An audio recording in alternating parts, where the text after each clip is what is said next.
Professor, a gente viu hoje o Trump tweetando, falando lá que suspenderia os ataques, daria um espaço de 5 dias para dar continuidade aos ataques lá no Irã. Que esses ataques por conta do fechamento do Estreito de Hormuz, né? Que ele disse que ia acabar com as fontes de energia do Irã e tudo mais. Mas no tweet de hoje ele diz que está rolando negociação. É interessante porque estava rolando negociação quando ele atacou também, né? Como é que tu analisa isso que aconteceu hoje? Essa fala do Trump, esse posicionamento? A gente tem uma parte das notícias oficiais que vem do Irã dizendo que o Irã nega que está conversando com os Estados Unidos. Então, de duas uma, ou tem divergência interna no que está acontecendo, ou realmente a negociação não existe. E é uma jogada do Trump para ganhar tempo com o mercado. Porque o Trump ele basicamente tem que administrar os objetivos da guerra com as consequências econômicas do mercado, do fechamento do Estreito de Hormuz, preço do petróleo, gás, até fertilizantes e outras coisas que ninguém está falando muito, mas que tem um impacto imenso com o que está acontecendo ali. Então, ele tem que gerenciar essas duas coisas. E me parece que ele fez um blefe sobre um ataque pesado e o mercado entrou em pânico. E na mesma hora que o mercado entrou em pânico, ele precisava fazer o mercado voltar. Só que assim, ele faz isso o tempo inteiro. Então ele precisa ser mais criativo nas ideias, né? Ou nas razões, ou nas justificativas. E parece que dessa vez ele falou assim, não, então agora eu preciso de um fato novo. Qual é o fato novo? Eu estou conversando com o regime.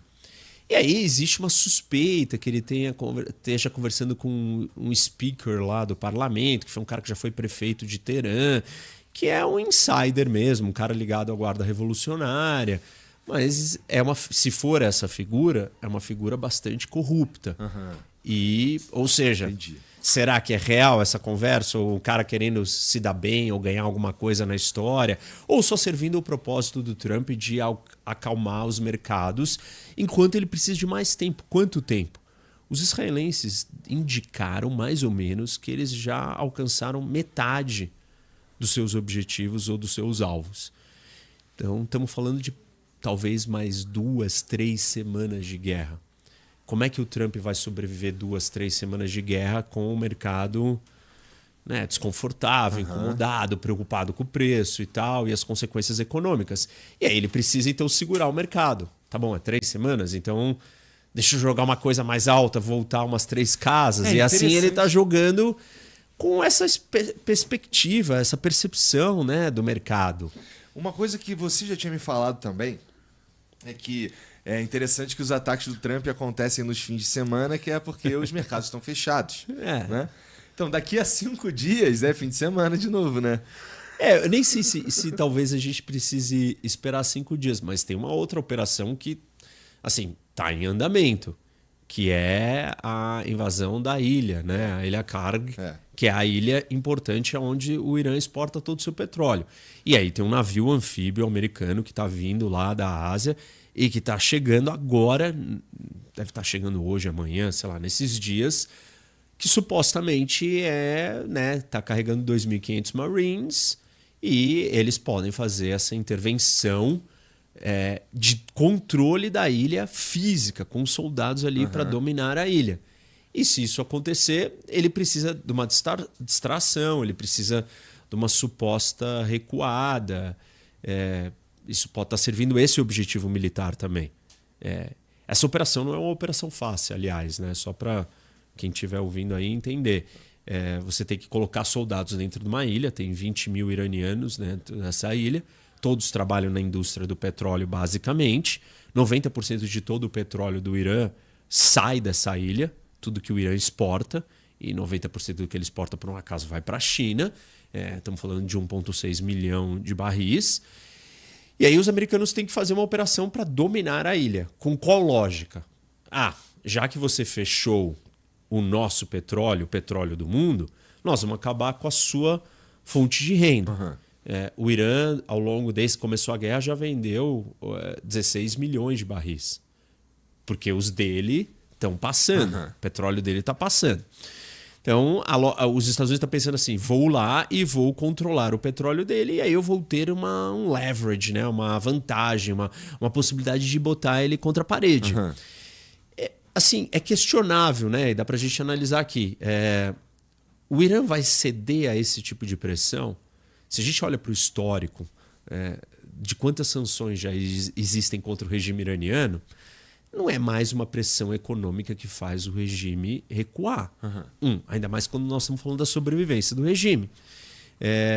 Tá bom, mas os Estados Unidos podem não estar exigindo a queda do regime. Ele só está exigindo que o regime abra o estreito em troca de receber o seu petróleo de volta. Pode ser. Eu não sei se o Irã responde a esse tipo de, sei lá, de ameaça. A ideia, por exemplo, de você bombardear, né, dos Estados Unidos, do Trump ameaçar de bombardear as instalações de energia do país, isso certamente não daria certo. Porque isso não faria o regime ficar inutilizado. Se alguém tem capacidade de arrumar alguma energia de algum lugar, tem algum gerador, tem algum estoque de petróleo, é o exército, é o país, é o governo, e não a população. Então, você vai fazer alguma coisa que vai deixar a população numa situação tenebrosa. E isso vai, de alguma forma, né, se voltar contra você. Então, eu não acho que isso é possível. Por exemplo, eu não acho que era uma ação, né, que, enfim, fosse produzir algum resultado útil. Tanto que o mercado reagiu. Isso. Porque o mercado reagiu com a seguinte lógica.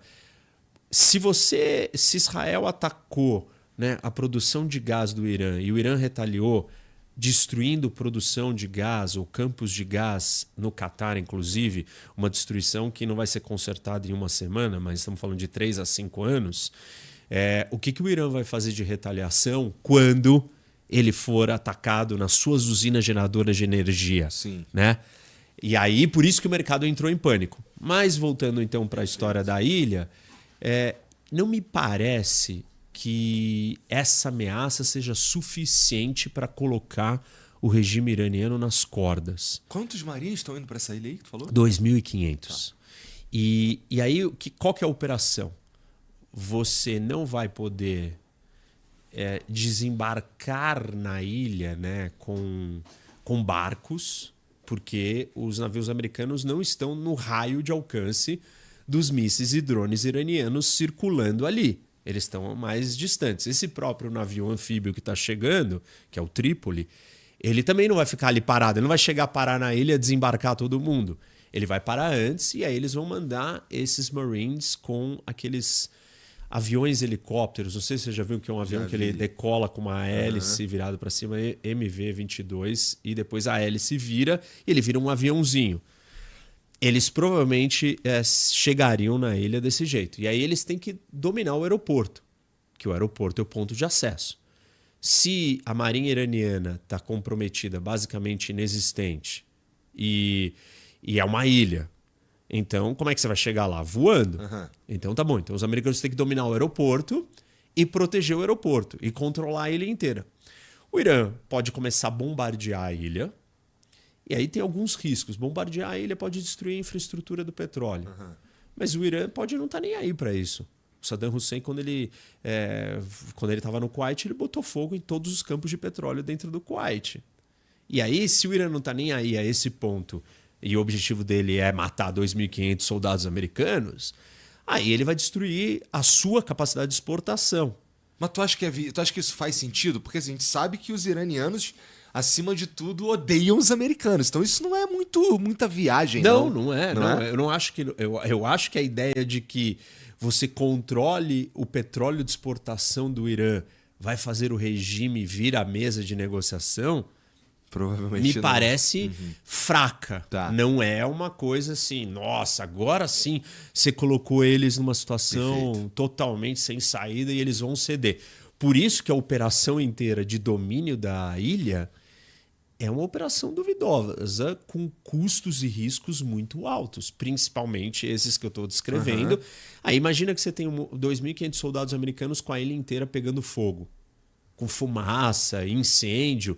Eles não têm os equipamentos e a capacidade de lidar com esse incêndio. E, enfim, a visibilidade, tudo vai ser complicado para você chegar perto da ilha. E os americanos vão ter que arriscar, né, aviões e outras coisas cada vez que eles tiverem que ir lá resgatar ou manter isso. Fora que você vai ficar um tempo na ilha, vamos supor que você dominou o aeroporto, tal, tá tudo certo. Aí vai precisar vir reabastecimento. Sim. E aí o tempo inteiro que você pousar um avião ali, você está sujeito ao risco do Irã estar te atacando ou estar mandando um enxame de drones. Então, essa operação me parece bem complicada. Mas é uma das supostas teorias de estratégia de off-ramp, né? De saída honrosa ou de término da guerra com uma vitória, de uma teoria de vitória americana.